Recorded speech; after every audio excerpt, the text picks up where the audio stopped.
চুলদাড়ি কেটে ছদ্মবেশে প্রায় 4 মাস ধরে নারায়ণগঞ্জের সিদ্ধিরগঞ্জ এলাকার ভূমিপল্লী টাওয়ারের 10 তলাই ভবনের 8 তলায় বসবাস করে আসছিলেন মিয়ানমারের সশস্ত্র বিদ্রোহী গোষ্ঠী আরসার প্রধান আতাউল্লাহ আবু আম্মার জুনুনি। সঙ্গে থাকত সংগঠনের অন্য সদস্যরা। অবাক করার বিষয়, এলাকাবাসী কেউই জানতেন না তাদের সম্পর্কে।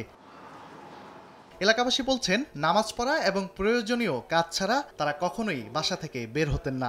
যে 3 তলা আছিল এরা 3 থেকে 4 জন আছিল। এরপর 8 তলা গেছে, হেগো টোটাল ফ্যামিলি লই আইছে 8-10 জন, মহিলা শুদ্ধ, বাচ্চা শুদ্ধ। আমি আসছি হচ্ছে 1 তারিখে আমার এই ফ্ল্যাটে, এই মার্চের 1 তারিখে।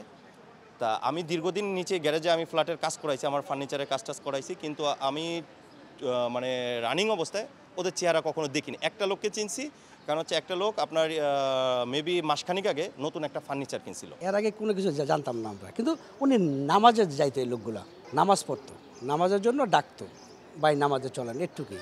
5 ওয়াক্ত দেখতাম না অ্যাকচুয়ালি, আসর মাগরিবে ওই 2 টাইমে দেখতাম অ্যাকচুয়ালি, আসরের টাইমে মাগরিবের টাইমে। গত 16ই মার্চ সিদ্ধিরগঞ্জের ভূমিপল্লী আবাসিক এলাকায় নাশকতামূলক কর্মকাণ্ড ও অপরাধ সংগঠনের লক্ষ্যে গোপন বৈঠকে বসে আতাউল্লাহ সহ সংগঠনের অন্যান্য সদস্যরা। গোপন সংবাদের ভিত্তিতে অভিযানে নামে র্যাব। ঘটনাস্থল থেকে আরসার প্রধান 6 জনকে গ্রেপ্তার করা হয়। গ্রেপ্তারকৃতদের বিরুদ্ধে সন্ত্রাস বিরোধী ও অবৈধ অনুপ্রবেশ আইনে আলাদা 2টি মামলা করে র্যাব। মঙ্গলবার তাদেরকে আদালতে তোলা হলে 6 জনকে জিজ্ঞাসাবাদের জন্য 2 মামলায় 5 দিন করে মোট 10 দিনের রিমান্ড মঞ্জুর করেন আদালত। গত পরশু র্যাবের একটি আভিযানিক টিম রোহিঙ্গার আরসা প্রধানকে সিদ্ধিরগঞ্জ ভূমিপল্লী এলাকা থেকে গ্রেপ্তার করে। তৎপরবর্তীতে তাকে নিয়ে ময়মনসিংহেও একটা অপারেশন চালানো হয় এবং তাকে আদালতে 2টা মামলায় চালান দেওয়া হয়েছিল।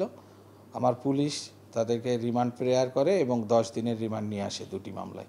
তারা এখন পুলিশি হেফাজতে আছে এবং সেখানে তাদের জিজ্ঞাসাবাদ চলছে। যে কোনো ধরনের অপতৎপরতা রুখতে আইনশৃঙ্খলা বাহিনী সবসময় প্রস্তুত আছেও বলে জানান পুলিশের এই কর্মকর্তা। গুরুত্বপূর্ণ তথ্য থাকে। তানভীর হাসান মেঘ, সময় সংবাদ, ঢাকা।